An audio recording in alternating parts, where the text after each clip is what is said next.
Hey, today I want to go over the proper way to inflate your tires. Um, I picked up this portable air compressor.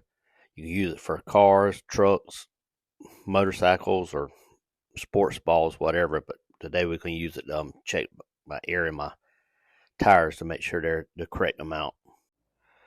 To check the correct pressure, just look inside the driver door, and you'll see a label. It has the correct pressure. You also can look on your tires. It'll have the max pressure on there, especially if you got bigger tires on your truck. First thing you do is screw the hose into the air compressor. Then you'll cut it on. And the set point will come up.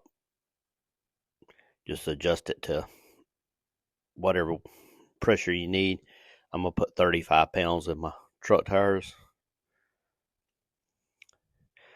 Just put the hose on the valve stem and you'll lock it down. Like I said, I'm going to do a set point at 35. Right now it had 28 when I started, I believe. Once it gets up to 35, the air compressor shut off. You just take the hose back off and make sure you put the valve stem cap back on. If you're interested in air small air compressor like this, I'll leave a link in the description. And remember to like and subscribe to the channel. It'll help me out. Thanks.